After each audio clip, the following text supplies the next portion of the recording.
Hey, good morning, everybody. It is Wednesday, and here again with our morning live video show, and we're doing, you know, negotiating tactics, or what's important in some of your negotiating on a real estate transaction. This is kind of the main thing that we do as agents is to negotiate, whether it be price, um, you know, inspection items, closing times, etc. So there's a lot to that, and one thing that can help your agent be able to negotiate better is let them know what's most important to you um, as the client. So um, and so as I mentioned, one of the most important things that your broker agent does is to represent you in the negotiation process. And while we often think of negotiation in terms of the initial offer to purchase, in reality there are many other separate negotiating items during the process of purchasing a home. So whether you're negotiating the sales contract, contingencies, home inspections, low appraisal, it's important to ensure that you're clear about what your priorities are to your agent, because that's what's going to allow us to be able to negotiate best for you and for your best interests, as what your priorities are and what's most important to you. So what we're going to talk about is just some of the different things that buyers and sellers need to consider when they're either selling their home or in the process of purchasing, what items to kind of focus on. So like when we're looking at negotiating on price, for some buyers and sellers, the price or the bottom line is the most important thing. But some important aspects to look at when considering that is, are you willing to pay a little more for your dream home? And if the price is no object, what happens when you go over market value and the appraisal comes back lower? Who's going to pick up the difference? Sometimes you have to negotiate back down to the appraised price, or somebody has to come up with cash to make up that difference. So things to consider, especially when you get into a multiple offer situation. As a seller, if you take the highest offer and that offer ends up being over appraised value, then one of the other offers might have been a better consideration. So all things to look at. Negotiating on terms. Do you have a home that's maybe a rental that's not in good condition? So you're doing like we are on a particular listing.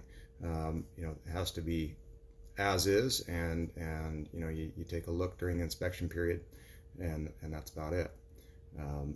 You may have a home for sale with a neighboring lot that's included in the price, and maybe buyers aren't wanting both.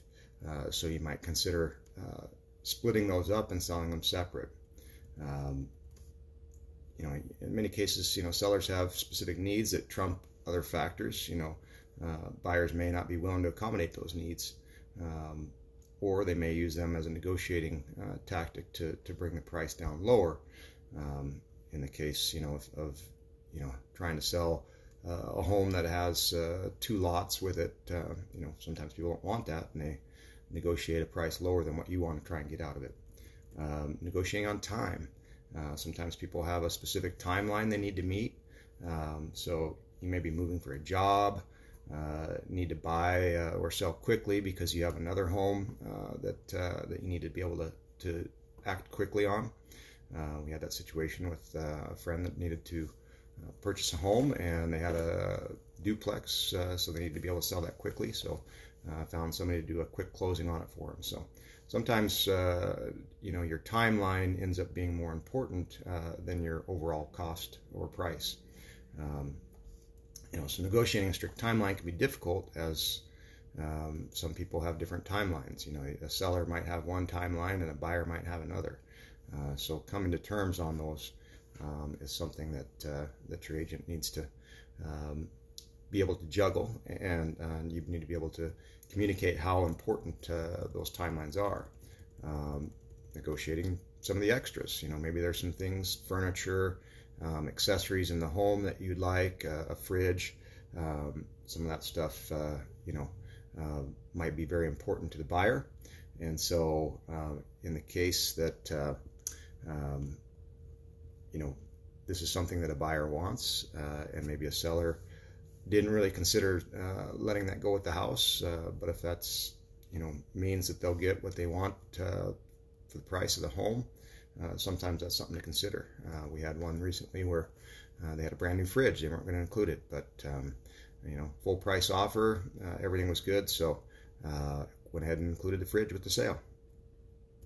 And then coming into roadblocks where neither party can basically come to terms on what those are.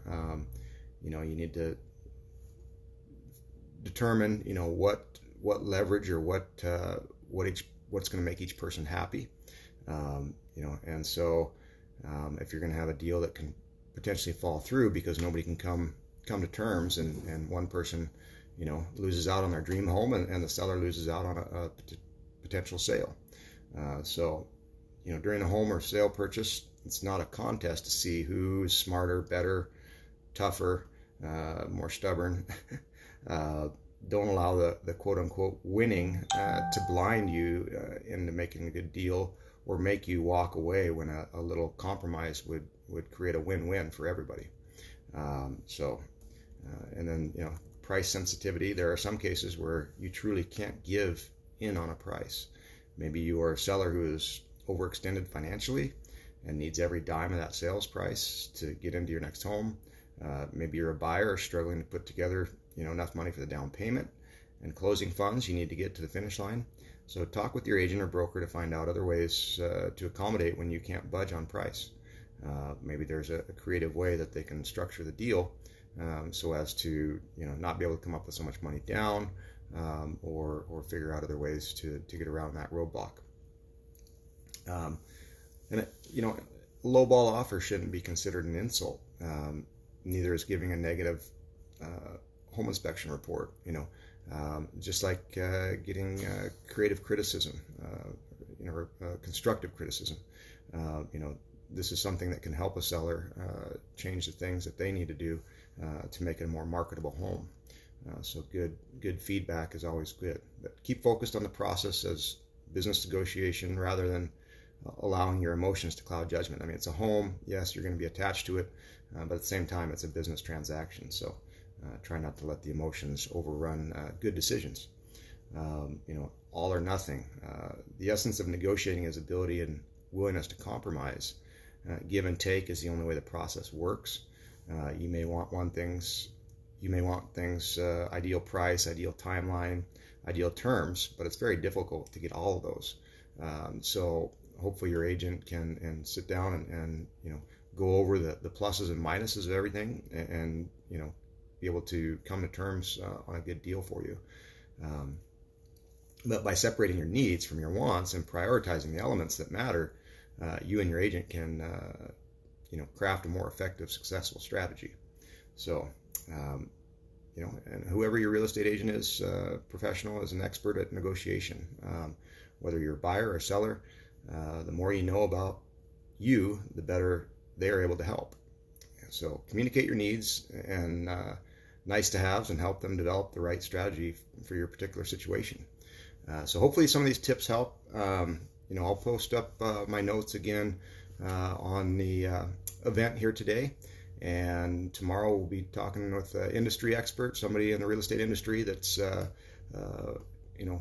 we've talked in the past. We've talked to home inspectors, mortgage brokers, and, different title agency reps.